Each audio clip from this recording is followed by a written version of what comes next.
معراج حقیقی ہم شروع کرتے ہیں۔ اعوذ باللہ من الشیطان الرجیم، بسم اللہ الرحمن الرحیم۔ فارجمی میں عبداللہ بن عمر سے روایت ہے کہ رسول اللہ صلی اللہ علیہ وسلم سے سنا ہے کہ لوگوں نے حضرت سے دریافت کیا کہ شب معراج میں اللہ تعالیٰ نے آپ سے کس کی آواز کے ساتھ کلام کیا، یعنی اللہ تعالیٰ نے جو آپ سے بات کی سرکار وہ کس کی آواز میں بات؟ تو حضرت نے فرمایا علی کی آواز کے ساتھ، اللہ نے علی کی آواز میں بات۔ حضور پاک کا یہ قول کس طرح حضور پاک نے بتایا، یہ حضرت عبداللہ بن عمر فرما رہا ہے، فارجمی میں یہ لکھا ہوا ہے کتاب کہ اللہ تعالیٰ نے مجھ سے علی کی آواز میں بات کی، اور پھر حضور پاک نے عرض کیا، یعنی حضور پاک فرماتے ہیں میں نے عرض کیا اے میرے پروردگار تو مجھ سے باتیں کر رہا ہے یا علی؟ حضور پاک نے عرض کیا اللہ کی بارگاہ میں، یا اللہ معراج کے بعد میں اس سے بات کر رہا ہوں یا علی سے؟ ارشاد ہوا اے احمد میں ایک ایسی چیز ہوں کہ کسی چیز کے ساتھ میرا قیاس نہیں کیا جا سکتا۔ اللہ پاک فرماتا ہے احمد میں ایک ایسی چیز ہوں کہ کسی چیز کے ساتھ میرا قیاس نہیں کیا جا سکتا، میں لوگوں جیسا نہیں ہوں اور نہ کوئی شے میرے مشابہ ہے اور نہ کوئی شے میری طرح ہے۔ میں نے تجھے اپنے نور سے پیدا کیا ہے، اللہ پاک فرما رہا ہے نبی میں نے تجھے اپنے نور سے پیدا کیا ہے اور علی کو تیرے نور سے پیدا کیا ہے۔ میں تیرے دل کے بھید سے واقف ہوں، اے میرے پیارے حبیب میں تیرے دل کے بھید سے واقف ہوں، تیرے دل میں علی سے زیادہ کسی کی محبت نہیں ہے، میں جانتا ہوں کہ تیرے دل میں علی سے زیادہ کسی کی محبت نہیں ہے۔ یہ کون فرما رہا ہے؟ حضور پاک، کہ اللہ نے مجھ سے اس طرح کہا بس میں اسی کی آواز میں تجھ سے ہم کلام ہوں۔ اللہ فرما رہا ہے بس میں اسی کی زبان میں تجھ سے ہم کلام ہوں، کس کی زبان میں؟ جس سے تو سب سے زیادہ پیار کرتا ہے، یعنی علی کی زبان میں تجھ سے ہم کلام ہوں تاکہ تیرے دل کو تسلی رہے۔ یہ اللہ پاک نے اپنے نبی سے فرمایا۔ روایت ہے کہ جب حضور سید المرسلین حضرت محمد مصطفیٰ احمد مصطفیٰ صلی اللہ علیہ وسلم عرش عظیم پر پہنچے تو اللہ تعالیٰ کی جانب سے ارشاد ہوا کہ اے محمد میری ثنا کر۔ سرور مرسلہ نے عرض کیا اتحیات للہ والصلوات وطیبات، یعنی بندگی جو منہ سے کی گئی وہ اللہ کے واسطے ہے، اور بندگی بدن کی اور بندگی مال کی بھی اسی کے لیے ہے۔ حق تعالیٰ کی جانب سے ارشاد ہوا، اللہ تعالیٰ اس کا جواب اس طرح دیتا ہے السلام علیکہ ایھا النبی ورحمۃ اللہ وبرکاتہ، یعنی سلام ہے تجھ پر اے نبی اور رحمت اللہ کی اور اس کی برکت کی۔ پھر سرور عالم نے عرض کیا السلام علینا وعلی عباد اللہ الصالحین، پھر نبی نے اس کے جواب میں عرض کیا السلام علینا وعلی عباد اللہ الصالحین، یعنی سلام ہے ہم پر اور سب نیک بندوں پر، یعنی اولیاء کرام وغیرہ۔ جب ملائکہ نے یہ مرتبہ دیکھا تو سب فرشتے یک بار ہی پکار اٹھے اشہد ان لا الہ الا اللہ واشہد ان محمد عبدہ ورسولہ، یعنی ہم گواہی دیتے ہیں کہ نہیں ہے کوئی معبود سوائے اللہ کے اور محمد اس کے بندے اور رسول۔ چونکہ اس مبارک موقع پر اللہ تعالیٰ اور اس کے محبوب ترین رسول حضرت محمد مصطفیٰ صلی اللہ علیہ وسلم نے اتحیات شریف مبارک الفاظ ادا فرمائے ہیں، اس لیے مناسب ہے کہ خدا اور اس کے رسول کے اتباع میں اللہ اور اس کے رسول کا کلام اپنی زبان سے ہم سب بھی ادا کریں، یعنی اتحیات شریف پڑھیں، تاکہ سرور عالم کے معراج شریف کے فیضان اور برکات سے ہم سب خصوصیت کے ساتھ فیضیاب ہو سکیں۔ مذکور ہے فرمایا اللہ تعالیٰ نے جو کچھ میں نے تو نے اور فرشتوں نے کہا ہے اس کو ہر لحاظ سے قاعدہ میں پڑھنا، جو ہم نماز میں پڑھیں۔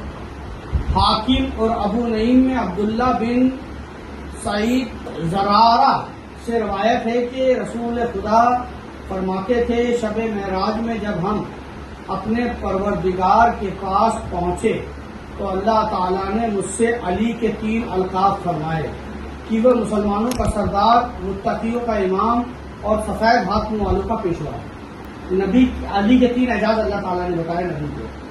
مسلمانوں متقیوں کا امام، مسلمانوں کو سردار، متقیوں کا امام اور صوفیوں کا پیشوا ہوگا.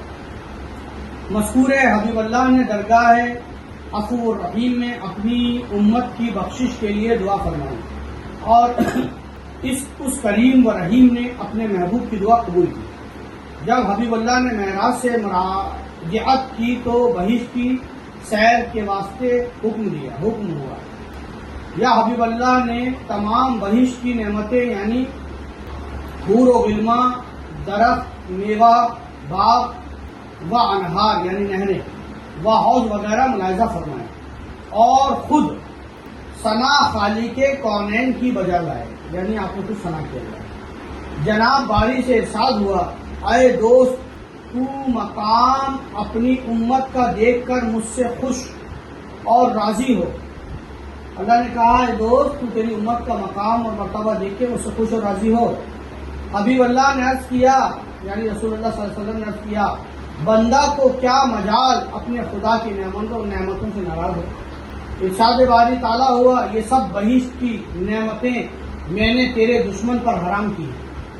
اے نبی بہشت کی جو نعمتیں ہیں میں نے تیرے دشمن پر حرام کر دی. اس کے بعد حبیب اللہ طبقات دوزخ دیکھنے کی طرف متوجہ ہوئے اور پہلے طبقہ میں کہ جس میں کم عذاب تھا ملاحظہ فرمایا کہ 70,000 آتش دریا یعنی 70,000 سمندر آتش کے اس میں تھے. ایسے جوش و خروش سے بہتے ہیں کہ اگر تھوڑا سا بھی ان کا شور دنیا میں پہنچے تو مخلوق زمین کی زندہ نہ رہے.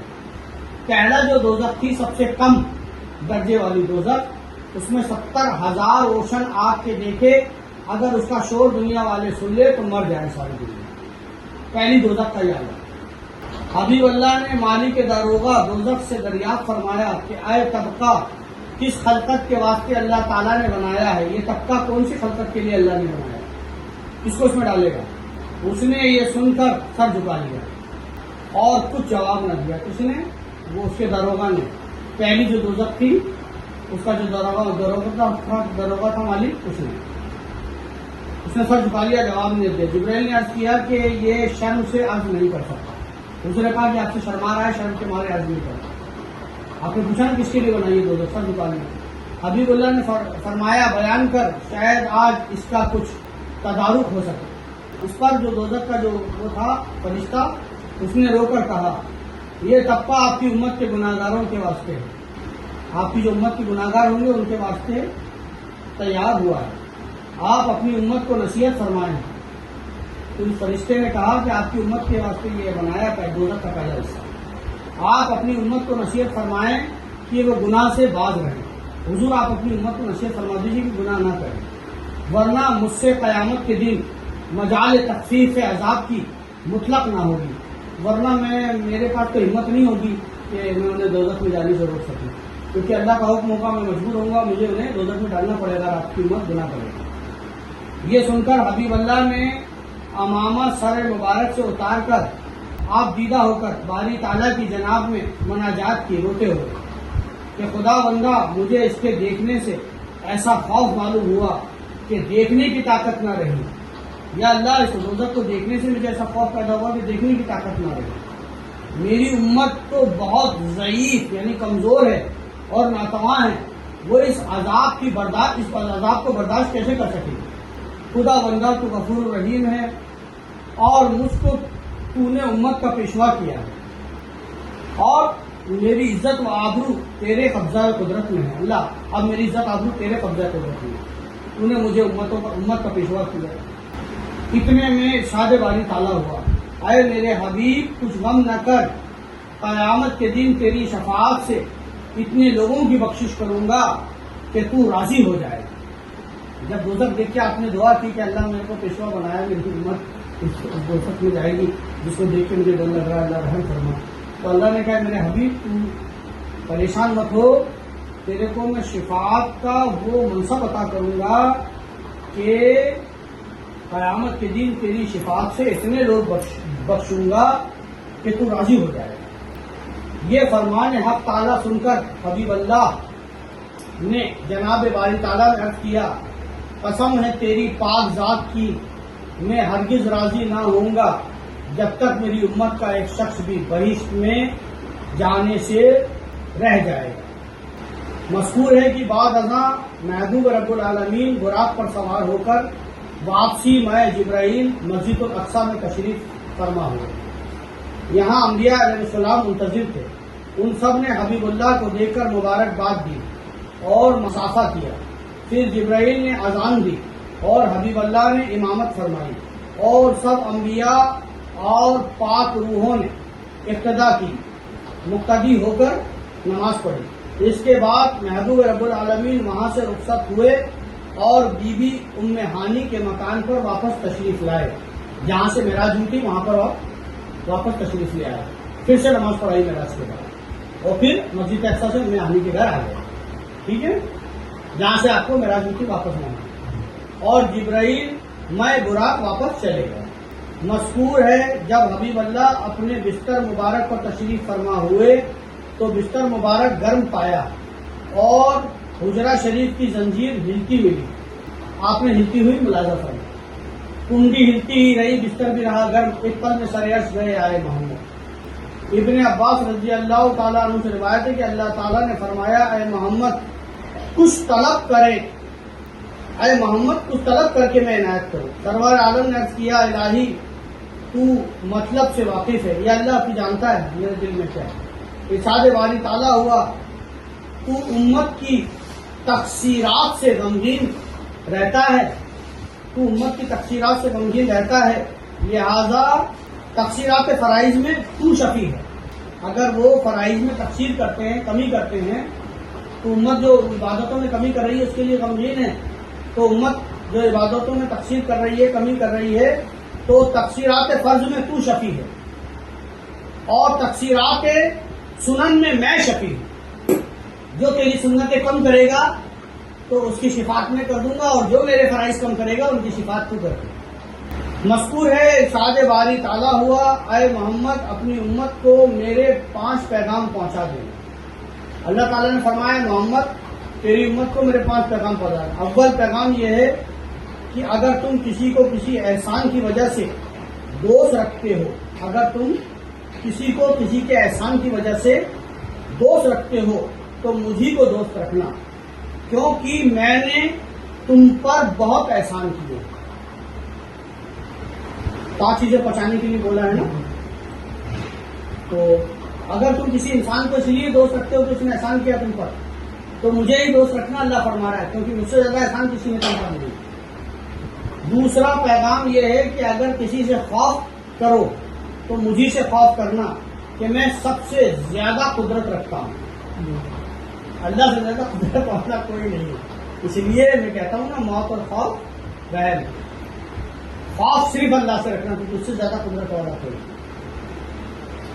تیسرا پیغام یہ ہے کہ اگر تم کسی سے امید رکھو تو میری ہی امیدواری کرنا، دینے والا اور حاجتیں بدلانے والا میں ہوں، یعنی اگر کسی سے امید رکھتے ہو تو مجھے سے رکھنا، کیونکہ میرے علاوہ کوئی حاجتیں پوری کرنے والا نہیں ہے، میں ہی دیتا ہوں، تمہاری سب سے زیادہ حاجتیں مرادیں میں ہی پوری کرنے والا ہوں۔ چوتھا پیغام یہ ہے کہ اگر کسی سے جفا کرنے میں شرم کرو، اگر کسی سے بے وفائی کرنے میں شرم کرو، جفا کرنے میں شرم کرو تو مجھ سے کرو، کیونکہ تم سے جفا کاری ہوتی ہے اور مجھ سے وفاداری۔ یعنی اگر کسی سے جفا کی شرم ہو رہی ہے کہ میں نے اس کے ساتھ جفا کی تھی تو تم ہی مجھ سے سب سے زیادہ مجھ سے جفا کرتے ہو اور میں ہمیشہ تمہارے ساتھ وفا کرتا ہوں، تو مجھے سے شرم کرنا کہ میں نے اللہ سے جفا کی۔ ما جفانی یا بلال۔ پانچواں پیغام یہ کہ اگر کسی کو جان و مال سے خدمت کرو تو بہتر ہے۔ کہا یہ کہ اگر کسی کی جان و مال سے خدمت کرو تو بہتر ہے، مال کو میری راہ میں خرچ کرو۔ کسی کو جان و مال سے خدمت کرنا چاہتے ہو بہتر ہے، مال کو میری راہ میں خرچ کرو اور جان کو و تن میری خدمت میں حاضر کرو، تمہاری جان و تن میری خدمت میں حاضر کرو، میری راہ میں خرچ کرو اور میری خدمت میں اپنا جان و تن حاضر کرو، کیونکہ میں خلف و قصد سے مبرہ اور طمع و غرض سے مبرہ ہوں. یعنی میں نہ خلق ہوں اور نہ میں نعوذ باللہ کاذب ہوں، جھوٹا ہوں، اور نہ میں جمع کرتا ہوں، ان سب سے میں مبرہ ہوں.